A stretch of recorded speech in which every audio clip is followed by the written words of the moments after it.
Hello, everybody. This is Jake Stenziano, host of the Jake and Gino podcast, here with my co-host, the multifamily mentor, the coach, chef, father, 6 best-selling author, the G-Daddy. Gino Barber. Gino, how's it going? Mr. Stenziano, what a week, huh? It's been 2 freaking weeks back-to-back grinding it out as entrepreneurs. And on today's show, I want to share a story with everybody and how I met this guest. Dude, he's just jumping me right now. He's just jumping me. That's fine. That's fine. All right. Well, I am, because you know what? You can either make an excuse or you can make it happen. And Gino's plowing the way. We're at MM4, and it was Sunday afternoon, and John Jack comes out and says to Gino, I want you to meet somebody. And I could have said, John, I'm an introvert. I don't want to talk to anybody right now. I'm tired. It's been a long 2 days. But when John Jack speaks, and by the way, John Jack, big love from the kids. The kids thought you were coming to St. Augustine. They're like, is John coming over for dinner? John, you're invited. You got to come to St. Augustine.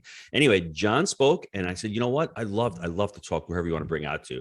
And our guest Julius comes out, and it was an awesome conversation. And we were supposed to talk about multifamily, but we got into psychology. I got into speaking to somebody who was an elite person at what he did. He retired from that endeavor, and he went and he started again in another one. And I was just talking about how he had the identity at one and switched off to another. It was for me, an amazing story. And when God opens the door, we're supposed to be there. We're supposed to be listening. God opened the door for me, and I went through the door. And I'm just thankful that John came over and said, hey, I got somebody to meet. So when someone's there, go through the door. That's all I got, Jake. Okay, so it's an ultimate teaser. Now I'm going to get down to business here. So I got you, man.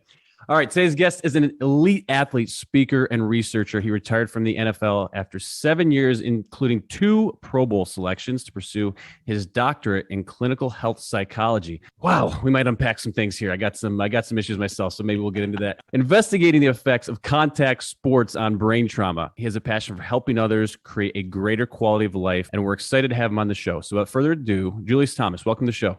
Thank you guys, Jake, Gino. I appreciate getting this opportunity, just to talk to you guys. Gino and I met at the conference. We had a great conversation there. So I'm looking to continue it. Let's have some fun. Let's do it, man. It is our pleasure. And I want to hear a little bit, because so many of our folks go from engineer to investor, or salesperson to investor. You're going from NFL to doctor to investor. So please discuss that transition first, from going from the NFL to what I'm going to call civilian life, because I know it's a different world out there when you're playing in the league. So let's hear about that a little bit. Man, it's very different. And, not to spend the entire time recounting the steps of the journey that it took going from, being an NFL athlete to entering a doctoral program and getting into investing. But, there's sometimes I think that a lot of people can relate to this. You start to have this feeling deep down inside that you're supposed to be doing something else. And myself, like I'm sure many other people did, you don't want to believe it. You find all the ways you can to talk yourself out of it. For me, it was like, you can't give up millions of dollars. That's important. And then you start talking to people and they're like, no, you can't say no to this career. You got to play until you can play no more. You can't just walk away from something like that. But for me, I always felt that there was a calling on my life, and that calling was from a greater power. It was going to always send me in the direction I was supposed to be going in. And I think that I had a moment where I felt like I wasn't able to be the person I wanted to be, to create my own vision and my own direction in life. And, maybe it's time for me to do something else. And then something else really important happened. I started to not have as much pleasure reaching my own goals as I did in helping other people reach theirs. And that was like an epiphany, and in psychology, we call it an existential crisis. It's like, what? I mean, since I was a little kid, I've been like, I'm going to be first in my area. I want to get this trophy. I want to get this success. And you're doing that and you're winning and it's happening over and over. But then I had to have this compassion inside of, man, but how much better does it feel to help somebody else reach their goals and put stuff on their wall? Because when I'm 80 years old, I don't want to sit in a room full of my accomplishments. I want to sit in a room full of great people. I want to have that camaraderie, that closeness with relationships, because I helped people become who they want to be and become great in their own way. Julius, how did you let go of that identity? Because that's the question that's really hard. You have the pharmaceutical rep on that side. You have the pizza guy on this side. Everyone know me as the pizza guy. And Jake still says the chef. That was easy for me, man. I had no issues with that. But for me, it was hard because I had been doing it for 20 years. Everyone knew me as that. I was doing training videos. I had Gino's family. For you, it's even one step further. You're, successful on TV. Everyone expects you to continue. And then when you don't, what are you nuts? You're giving away millions. And what do you get? You going back to you get the haters coming out of the woodwork there too, or no? Yeah. It's not even just haters. For me, it was people that were kind of in disbelief. When you start telling your family and your friends, hey, I'm thinking about retiring. Everyone is looking at you and they're thinking, what? Why? I mean, this is amazing. It's because what can happen is on the outside, people can determine what the experience is like on the inside. So they're like, you're an NFL athlete. You're like you said, Gino, I'm on TV. You're having great success with that. And so people are saying, you must be really happy. That must be really great. But for me, on the inside, it felt like, I'm not unhappy, but there's something else. This other path that's calling to me. And it's a hard experience to explain in words, but it's something that comes from the inside. And you ask yourself, am I going to trust it or not? I think, Gino, you said it, am I going to open that door? Right. And sometimes God, he has that thing right there, but you got to take those steps. And for me, it was like, am I sure that I'm really ready to give this up? And it's very hard to go from being the best world at something, and I call it the mountaintop, the peak, and walking down into a valley and saying, hey, I'm here to learn something else. And that valley, though, is where you find out about who you are. That's where you see the kind of person you are. So it's been a very, very challenging experience. I can't tell people it was easy. It was comfortable. It's hard every day. From being world class to student doing it other people. Starting over again, right? So Julius, you think you had to express a tremendous amount of humility? I think humility is very important. I think that most of us, and you see the Instagram world right now where people are closing 300-unit deals and they're on there and there's no humility to it. That's part of it. Laying across your Lambo, man, that's cool, right? Like there's humility in that, right? Pictures in front of the PJ, kid, all the Louis bags. Yeah. So let me ask you, who are your role models at this point? Like, who are you looking up to and for guidance? Because maybe there's people out there. I had Jake as a role model. I had, my wife as a role model. I had my parents as a role model. Who are you modeling? Who are you trying to, work for? Man, that's a great question. I started I have these ideas and then I'm like, okay, I'm going to go live it out. But for me, I really realized that every person is a teacher. Every single person I interact with is better than me at something. They have some skill, some talent that they've been relying on their entire, and it's allowing them to be successful. So my real challenge, my goal is, how do I identify what's making that person good? It could be a mom that stay at home, but it's the way she treats people when they come into her home. It doesn't have to be like, somebody that flies around the world and runs companies. It's every single person I meet has some talent.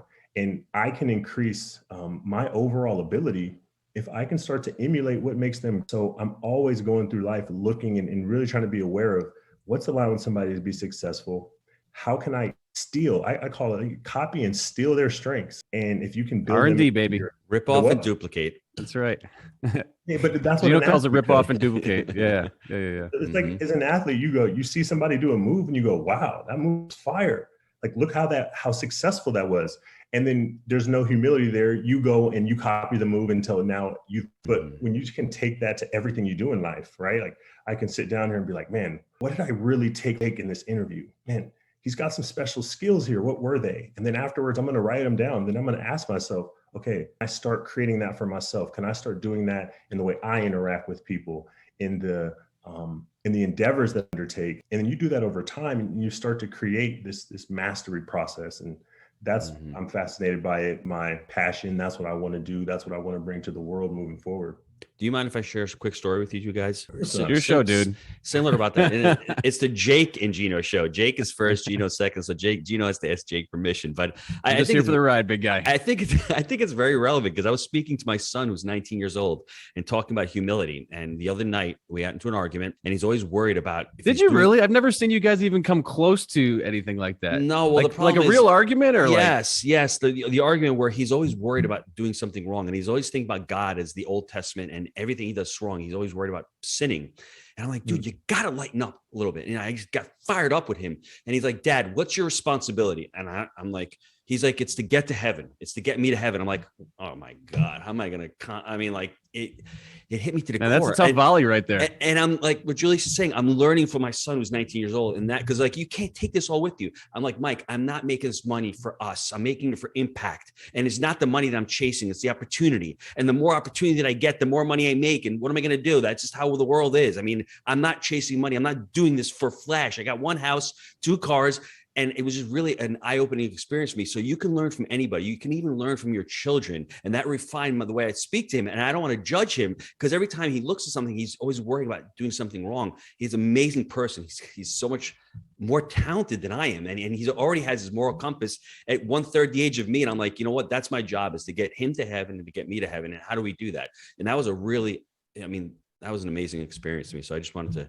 Dude, that was a little heavier than I was expecting today, dude. You're bringing it. Well, no, it happened the other day. And like he's talking about, Julius is talking about copying habits. And let's go down that rabbit hole, because what other habits did you employ growing up and learning and becoming an elite athlete? And then obviously transitioning and going into another endeavor. I want to get into the psychology and the doctorate, how that path, but what other habits have you employed over the years? Man, two things that I tell everybody.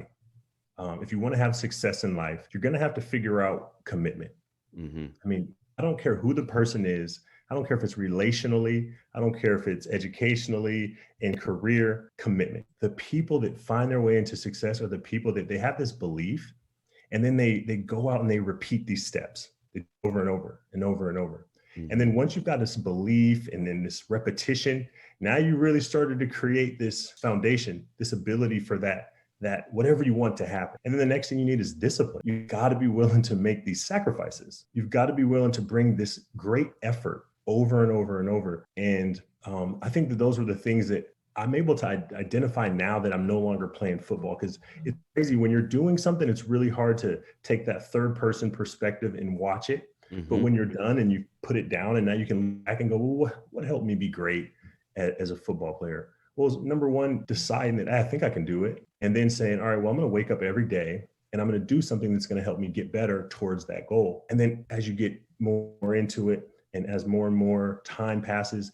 the discipline gets better. Like, okay, it's not just showing up to practice anymore. Now it's, how do I have the best practice possible? And then once you pass that point, it's, okay, what areas do I need to go in? Like that humility again, understanding that I had a coach, Gus Bradley, fantastic guy. He would always say, hey, you never got it. You never got it. Once you feel like you got it, you can't improve anymore. And that sticks with me all the time. And I remind myself, I never got it. There's always something I can learn from somebody, but I think always changing too. Now someone's always coming up after you too, right? And man, Jake, this is what I always talk about people. They say, I want to be great at something.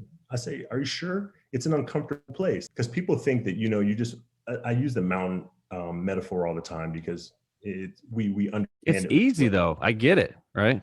Yeah, but when you get to the top, it's like, oh, look at this real estate here. It's great. My view's great. It's amazing. And I tell people, no, but there's always somebody coming up that mountain that wants that spot. So you're fighting every day to stay on the top of that mountain. And that's what professional sports was to me.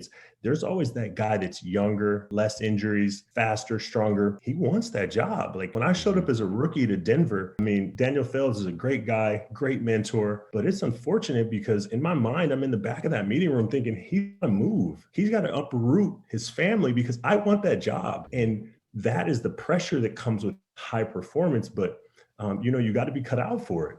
You got to be ready to do battle, man. I'm going to let Jake ask the multifamily questions, because I'm not there yet. I got a couple more that I want to dive into here. Hey man, that's what I do. I'm good with it. How did you get into your next career, going to, doctorate school, and how did you pick that? Yeah. So I told you that I had this feeling inside that I want to help other people reach their goals. I want to pour into other people. I'm just immensely grateful for what people have poured into me and what it's created in my life. So then you start to, as you do anything long enough, you start to see things. And for me, when I was playing, I would start to see guys who were really successful on the field, but these problems were piling up off the field. And everybody sees it coming, whether it's happening in their home, whether it's the way they're treating people, whether it's some areas that they can improve in that would go towards having good lifelong satisfact quality of life. And I would always say, somebody should help them. Man, somebody should help that guy. Somebody should. And then after a while, you catch yourself and you go, damn, I'm the one that notices. Maybe I'm the one that should do something about it. Mm-hmm. So do you have any explicit examples though? Because I'd love to, not naming names or anything like that. Anything specifically that you can share to make it, even that much more in our face. Yeah, for sure. So it's like you have a great guy on the team, right? But we won't say the position, but phenomenal athlete. But you're sitting there and you're talking about wide receivers right now. I'm just telling you, right? And you're talking to a coach, and the coach is like, man, that guy has it coming. Right now he's great, so everybody puts up with him, but he's going to run into a wall. He's going to learn his lesson in life.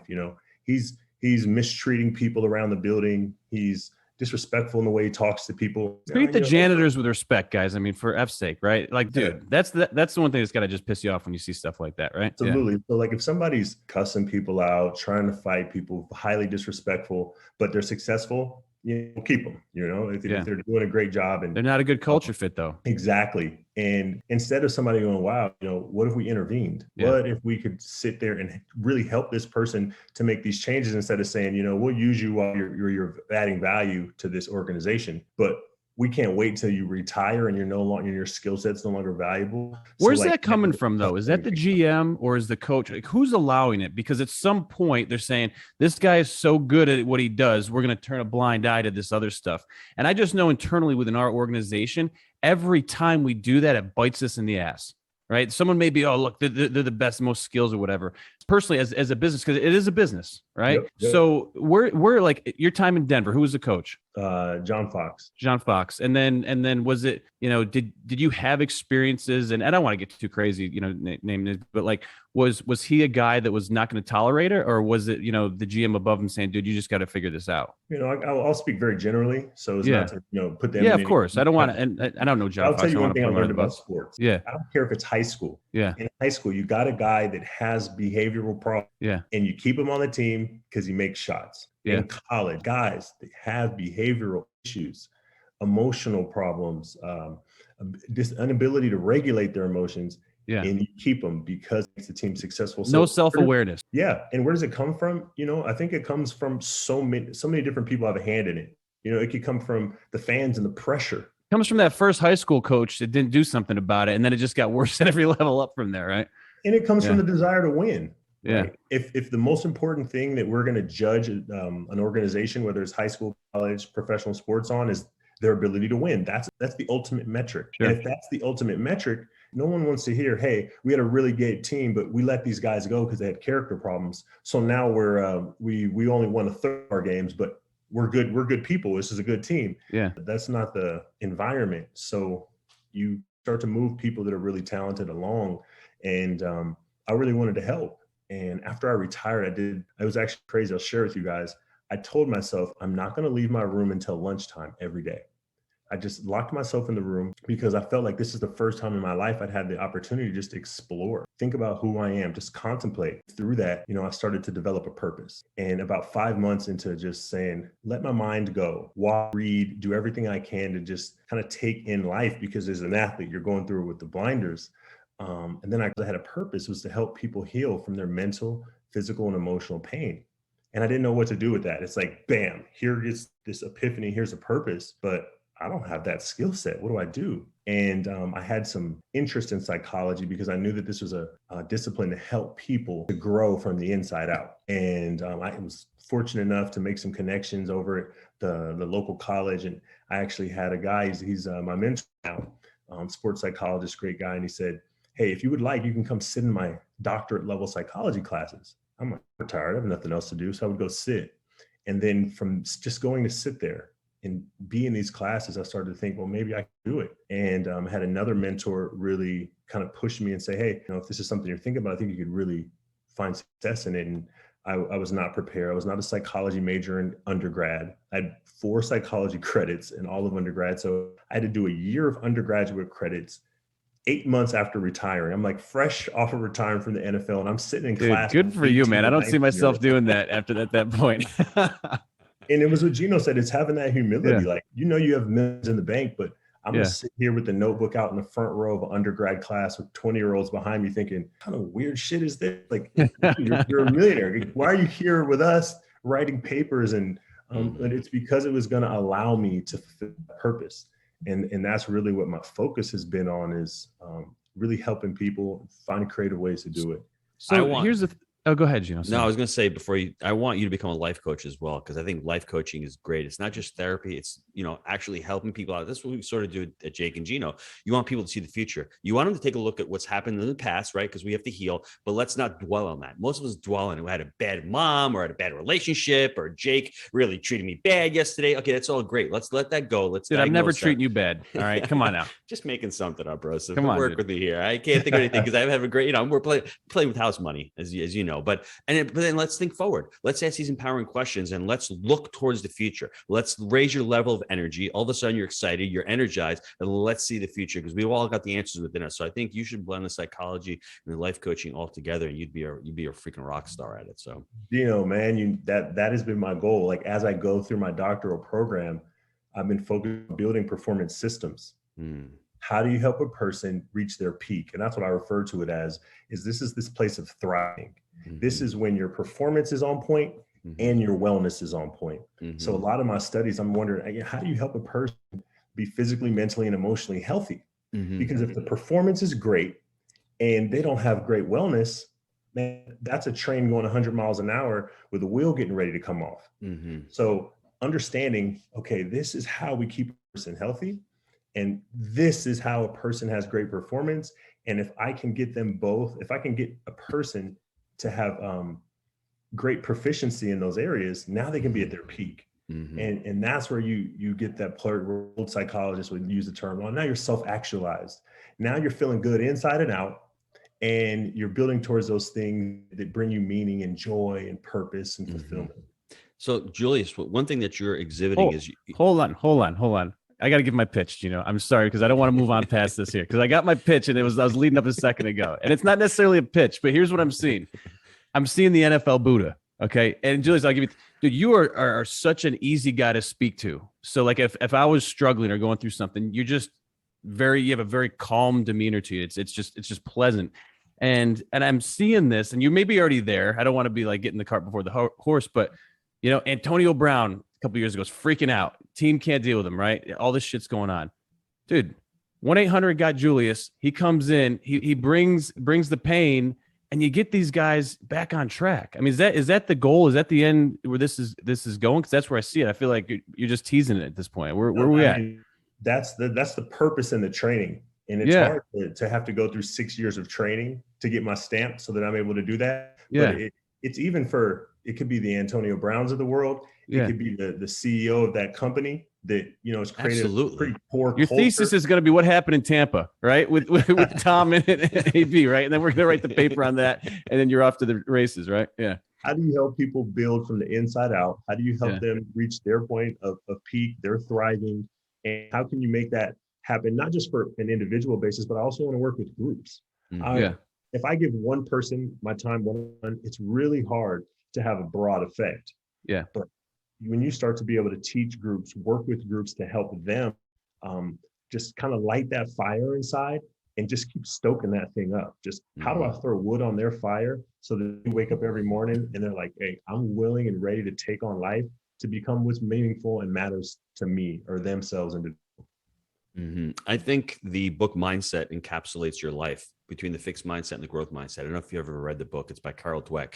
And you obviously exhibit the growth mindset, because the growth mindset is we're willing to learn. Fixed mindset, you can be amazing like John McEnroe, but you're making excuses all the time. It's cold out, the ref, the sawdust, the noise. And that's great. Maybe that's what a lot of these athletes that you have, they're exhibiting. They're exhibiting a fixed mindset because they're used to being coddled and they're used to not making excuses. But if you can teach them that growth mindset where, you know what, you're great, but you're here to learn as well. You came in third place. Let's work harder. Growth mindset is all about working harder and just figuring it out and not making those excuses and being able to take criticism and all the life. So that's a book. I think if you haven't read it, it's an amazing, but it's an easy book to read. But as I'm going through this, what's the difference between an elite athlete that sort of gives up after a couple of years and someone like a Michael Jordan who went to play baseball, and everyone's criticizing him because he hit 250 with the Chicago White Sox. Hello, the guy won 3 rings, went to play the professional Major League Baseball, and they're calling him a failure. Are you guys kidding me? That's how they're judged. But he didn't care. He did what he wanted to do, and he went back and won 3 more rings. So I mean, that's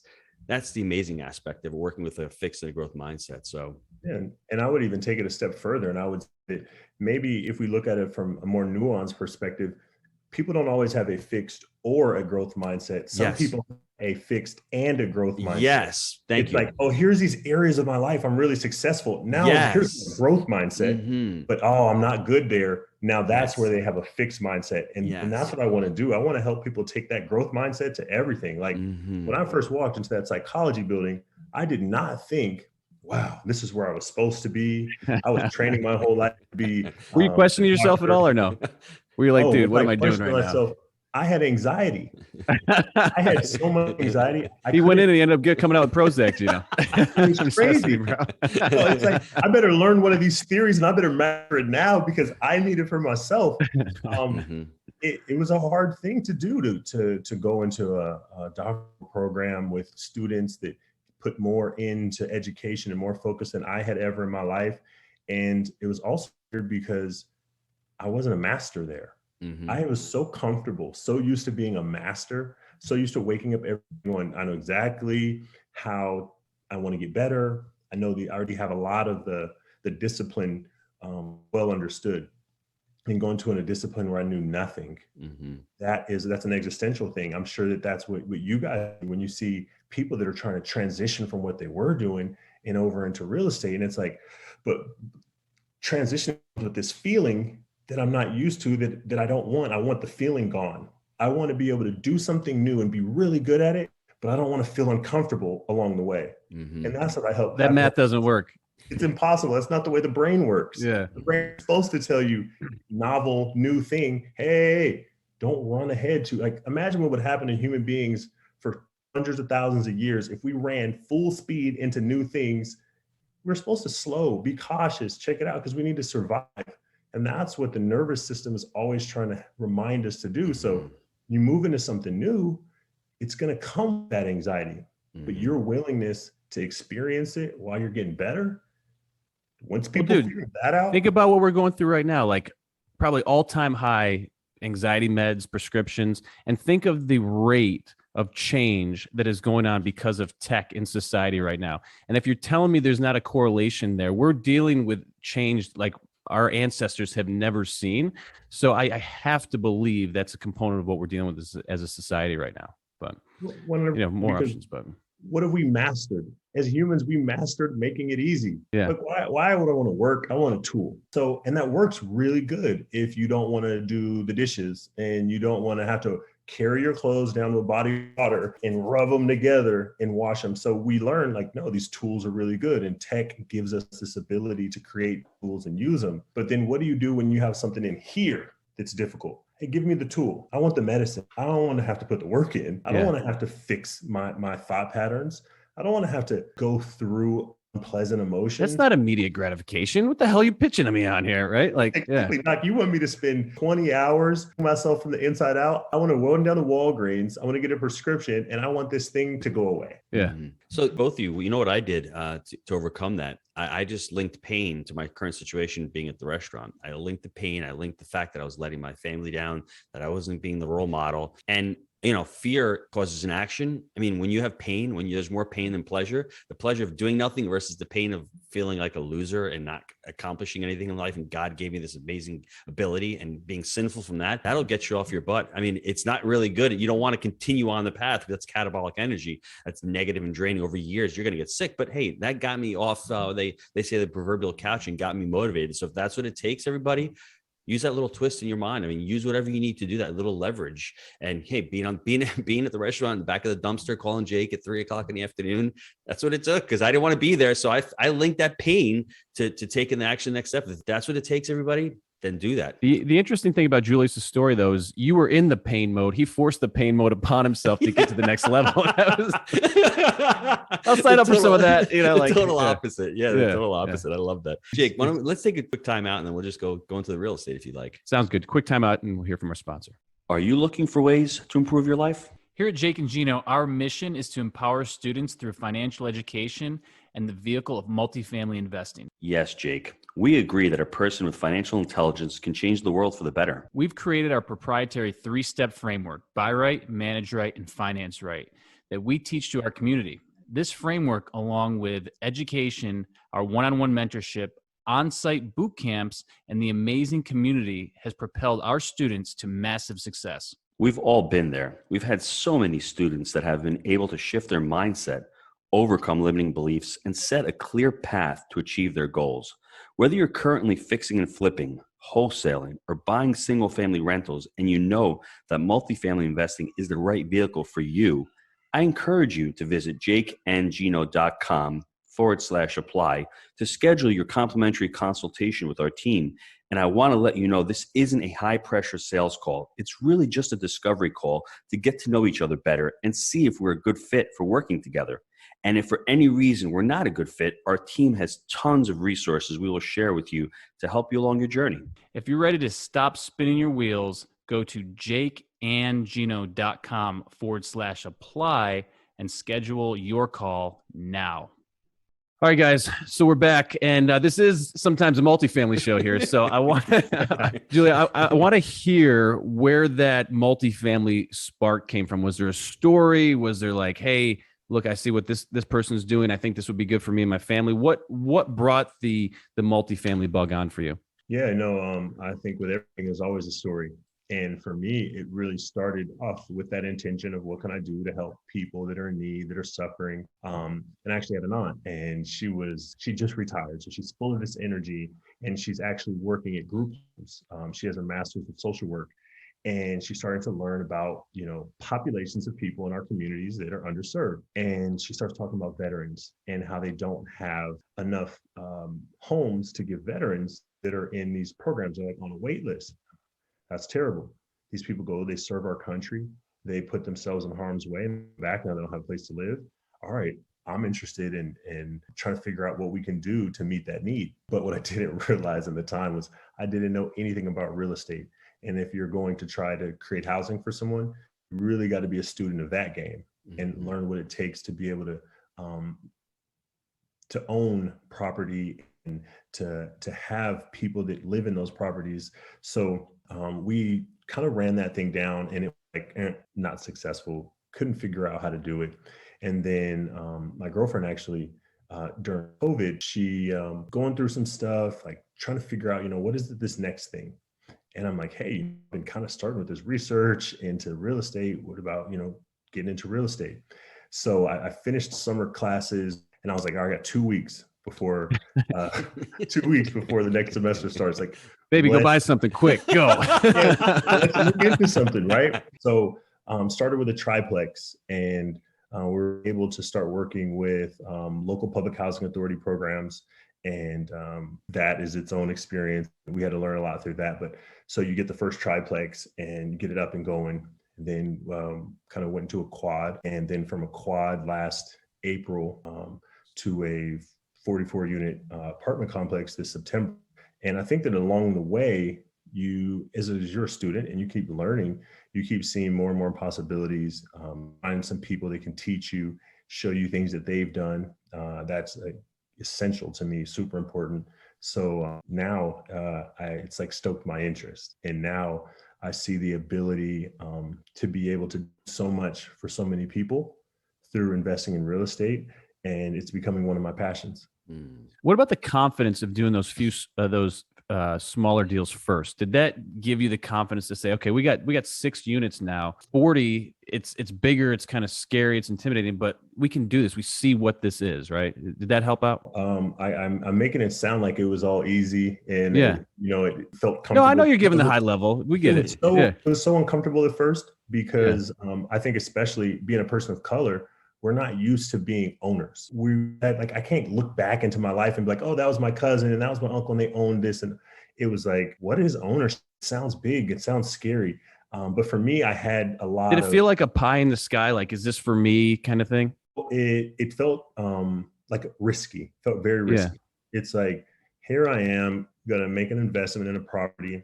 I'm not even living there. What are all the problems that could happen? My financial advisor, which was a huge benefit for me, was able to help me understand how not to make a big risk on me financially. So taking me through the deal, okay, starting off with what's the property? How do we make sure that the money coming in is going to be greater than the money going out? And that's So he probably talked about like loan to value and making sure you're not over levered and things like that. Was that part of the conversation? Man, I'm gonna be authentic and I'm gonna be honest with you guys. I actually did the first one I'll catch. I didn't understand. Well, that's one way to insulate yourself. Yeah, I didn't understand. I didn't understand leveraging money. Yeah. I didn't understand lending, and so I went in and I was like, all right, we're gonna find this triplex. We like it, but then my first fear was, how are we gonna get tenants? Who's gonna live in it? Are you sure? What if the thing just sits there and it's not leased out? So that was like one of my biggest fears at first. And then working with public housing authority programs, there's like these long checklists. There's a lot of things you got to make sure you have. So then it's like, okay, fixing up this triplex and we get it going, we get it leased out. And then it's kind of like a deep breath and you start to like yourself like, oh, that's really working, right? Mm-hmm. And okay, all right, let's do another one. And then we do the quad, but this time you do it and you feel much more experienced, much more comfortable. You know what to look 50% for. LTV. Nope. No, come on, dude. Okay. And then I'm like interested, right, in family real estate. So then I'm online and I'm reading this stuff. And I don't know what it is, but Google always wants to throw it in your face that somebody in a neighborhood near you just bought that 200 unit property for 86 million. I'm like, dude, that stuff will eat you alive. You can't get caught up in that crap. You can't. It piqued my interest because I wanted to know how they did it. How? Gotcha. I see the guys' pictures and it's like they got the building like transposed behind them. And I'm thinking, well, how did they do this? How did they get to that point? So then I start reading more. And like of course, a researcher. So I'm researching and I'm learning. And I thought, oh, there's this concept, scaling. Like you can scale, and scale actually reduces how much it's going to cost per door of your investment. And I'm like, oh, that's pretty cool, because here in the South Florida market, it seemed like every 3 months we were going to look at another property. The price per door is going up another 20,000. And I'm like, whoa, this thing's ballooning. It's happening quick. Scaling is a way to help us really control the price per door.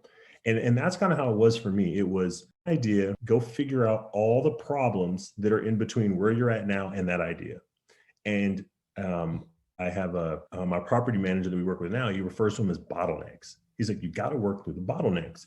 And once you work the bottlenecks, you can really get flowing. So I spent most of this summer learning about leveraging, learning about third-party property management, how important that is, and really continuing to immerse myself more in real estate. And that's where the learning happens. It's a game of constant inflection points as you scale, and you'll have these moments where like, oh, we got to figure it out. But then there's this whole nother level of expertise that you can get to. So it's a constant ladder of inflection points that you're going to go through. And I really appreciate the story that you were talking about of your idea of ownership and how is it really for me? Is it like a weird thing? Because that is so helpful to so many people, because you were feeling it. I felt it early on. I grew up in a small town in Western New York, and I didn't know anyone that owned a business. And that's what it always was to me. It was always a business. Like my parents owned their house, my grandparents owned their house, but most of them were like police officers or whatever. Like it just, no one did a business, right? Yep. And so for me, when we started getting into, the only business owner that I ever knew was that guy down there with that nice Untuckit plaid shirt on. They're still not sponsoring us yet, but they should be. All right, for as much as we bring it up, because that's Gino's thing. But gang, if you're listening to this right now, so many of us are going through these stories in our head of what it is. And you just need to get started sometimes, because it's taking that first step. And that's why I really recommend people starting with a smaller deal, smaller mistake, think big, start small. You get in the game and you realize, look, this guy puts his shoe on his shoe one at a time, pant leg one at a time, whatever the hell the old saying is. And you realize this stuff is not rocket science, but it's getting started and pushing through those limiting beliefs or those stories that we're telling ourselves. So very impactful. And I really appreciate you sharing that. Let's see here. A few more things before we wrap this up. Any major mistakes on those first few deals that you want to be like, hey, I went through this, should have done it differently? Maybe share a couple of those to help the folks out. Yeah. I think that for me, I spent so much effort and I asked an innumerable amount of questions on the front end, try to make sure that no big things happened. But I think that some of the things that really shock me about owning properties is, first went into it, I'm like, okay, here's this inspection process, right? So I pay this guy X amount of dollars. He's going to inspect this property. He's going to make sure that it's A-okay and it's ready to go. And then you get the property and you realize, like, was this just like, did he walk around with like a flashlight and say like, oh, there's these things that stood out, but what's behind those walls? what's under that roof, what's going on with that plumbing. Those were the things that happened. What's the history of that property? So when our first triplex, the things we had that was an issue was, where's the water going off the roof? And I didn't realize that the roof didn't have fully functioning gutter system. So, and apparently your inspector did not either. And I'm wondering, I'm like, what is the inspector doing? I'm like, how did he not tell me that all this water is pooling right here outside of this house, and then it's up against the house, and now we've got all these different types of problems, and then it's like, okay, now we got to mitigate this. What do we do? How do we get the water further on? And you call the guy out, and he's like, all right, well, we're going to fix the gutter system, and we're going to dig a trench, and we got to dig this trench all the way to the street. And you're like, dang, that wasn't what I glad I paid cash for this. And then you just keep going. And then it's like, all right, well, now we found out that the plumbing is backed up. All the units the toilets are starting to flow. And you're like, what? Like, what'd the inspector do? And it's like, well, I mean, you didn't pay for him to line all the plumbing. And I'm like, dang. So what happens? They didn't tell me that on day one. I didn't know that I needed to snake the plumbing lines. Like, man, and then you talk to the plumber, and he's like, yeah, there's just wads of just flushed tampons, and it's just clogging up all the. So you got to now talk to the tenants, and it's like, okay, we got to talk to the tenants. This property's 30 years old, so I'm like, oh, wonder what else is in there. What else is being flushed? And then as you don't want to know. Exactly. You just keep having these experiences that teach you, all right, I need to check this on the next deal. And each deal Systems you do every time gets better. Yes. Yeah. It's just like anything else in life, right? It's the worst you ever have been is right now. Yep. A year you'll look back and go, man, I was pretty silly. I must have been fumbling around. Like, how was that? But that's all you knew. You're doing the best. Document. So next time you got your checklist and you're going through and you're not missing this stuff, because we've been there. I mean, first deal we had, septic fields failed within a couple months. So yeah, we got through it. No, but dude, that's where the learning happens, right? Yep.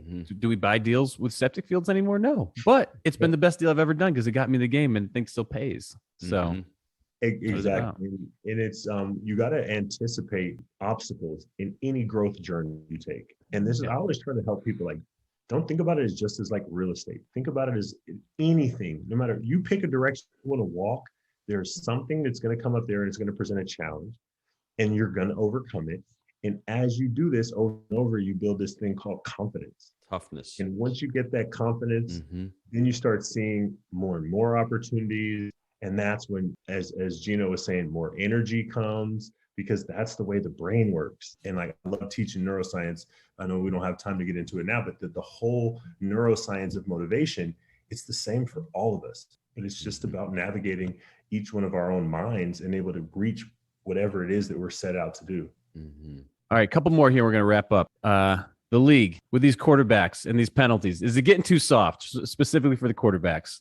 I mean, it's getting like some of this stuff, man. I'm like, come on, is this like two-hand touch? Should we do flag or what is it now? I say it comes down to business. Owners, like any business owners, they realize that guy makes $50 million standing back there. So we're all going to get together and make a rule. Let's keep that guy standing up. Let's keep that guy throwing passes, because they don't want $50 million. It's a business decision. That's a very good answer. Any books that you've read in the last few years that you want to share with the folks that made a positive impact on your life? Oh man, I'm constantly reading books. That's probably one of my biggest passions. Which ones would I say had a great impact on my life? I think they all do. Alchemist is one of my favorites. I really love that. Victor Gino just did a lesson on it a few weeks ago. It took me like 5 baby. years to get him to read it. Yeah. It's amazing. Viktor Frankl, Man's Search for Meaning, A Liberated Mind by Stephen Hayes. That acceptance and commitment therapy is my favorite way of psychologically looking at life. What other ones do I it's usually all heavy science books now. Athlete by George Munford. That was a great one. I've done some studying of mindfulness, and I think that's really important. Tao Te Ching, it's one of the oldest books around about Taoism, but it's really about, aligning yourself with, kind of the natural order of things, and having a good mindset. So I'd probably say that those had really positive psychological effects on me. I think it was a $1 trillion coach. Was that one? Did you read that one? Do you read? I see that being you in your next in your next business venture here, helping folks out. So that might be one for you. All right, Gino, take us home here, big doggy. So Julius Thomas, 2-time Pro Bowler, decides one day to retire for the disdain of all his friends. They're going, you're retired. Why? You're in the league, man. You're leaving millions of dollars on the table. And Julius, deep down inside, said, I have a different calling. I have another calling. I've been great at this. I'm getting a little bit bored of this right now. This is not my passion anymore. And he sees what his true passion is. I think, first of all, helping others. Second of all, leaving an impact. And third of all, going back to school and really learning the mind, learning neuroscience and learning psychology and really how to help others. I love the quote, success equals commitment. And then that equals discipline. I think everyone should write those 3 things down, because to be successful, you need to be committed and you need to have discipline. And for any of you out there making the excuse that, oh, well, I've never done it before. Have you ever been an elite at anything? I mean, if you haven't, you have no excuse, because he's been elite at a lot of things in his life, and he's gone back. He's had the humility, but he's also had the awareness of what he wants. And he's aware, and he's saying, I want this next thing. And I'm willing to be a learner of the game, of whatever game I'm playing, whether it's sports, whether it's business, whether it's psychology. And that's important. And I'll end with this, Jake. We can either make an excuse or we can make it happen. We have that choice. And I'm glad I didn't make the excuse not to go through that door and meet Julius that day, because it's had an impact on my life. And just hearing his story and hearing what he can do at such a young age. Can you imagine what the rest of us can do if we make that decision to be successful, to commit to it, and to have the discipline? I think we can all do it. Gino, I'll say this. He made Peyton Manning who he is. Right. I think we all know that, right? Hey, Julius, I need a quick Peyton story, because I'm in Knoxville, and in Knoxville, you have God, football, and Peyton. So you got to give me like a quick your best Peyton story before you sign off. And that's a good one. I gotta really think about what would be a good one. Oh, so here's something about being coached, right? It's uncomfortable. It's a process that you kind of lean away from at first. But I tell people the best thing that happened to me was to be 23 years old and Peyton Manning come to you and say, hey, you got a potential to be the starting football player, starting tight end on this football team. But it's about you and if you're going to step into that. And for me, that the way he pushed me every day, I sometimes you'll watch like one of your highlights and there's this clip and he comes up to me, he goes, Julius, hey, let me tell you something. You just did 2 good things in a row. You broke off that route and the way you ran that slant on that last play, those were great. Those were 2 good things. We got to clean up some of these other things though. And I didn't realize it in the moment, but now I'm realizing and thinking, wow, look at that coaching that he was doing for me. He comes to me and says, hey, you did 2 good things. And these were the 2 good things they were. But when you have somebody like Peyton Manning telling you that what you did right there was really good, you can bank on that. And Peyton was just such a huge influence on my life. And he pushed me to be a better version of myself than I knew at that point in my life I could be. And he did that every single day. Or maybe, I'll give you a football story. So when Peyton would always tell me, like on Thursday, hey, man, I think we're going to see this. This is going to happen. He said, hey, we're playing the Oakland Raiders. I grew up a Raider fan. He said, I'm watching the safety, and the safety does this thing every time. He says, I want you to run your route 2 yards further. I'm going to look at you before the play. Be ready for this some point in the game, and I'm going to give you a signal. You run that route 2 yards further, and you turn around like the ball is coming. And I'm like, all right, I'm going to do it. He's usually kind of right about these things. Yeah. So I run the route. He throws the post over the top, 60-yard touchdown. We're running down the field to go celebrate with one of those receiver guys you were talking about earlier. And he says, if I tell you it's Easter, don't go check the calendar. Just start fucking hiding eggs. Oh, shit. And I was like, damn. You gotta love playing with one of the greatest, somebody that was a student and a learner of the game of football. And what he did was such a high level because of the time and effort he put in. Sounds like a lot of leadership going on there. So absolutely. Guys, a lot of fun. Julius, really, really appreciate your wisdom and just I'm telling you, you're the Buddha, man. A great guy to talk to. I love it. So Gino, Julius, thank you guys for your time today. I really appreciate it. Thanks, everyone.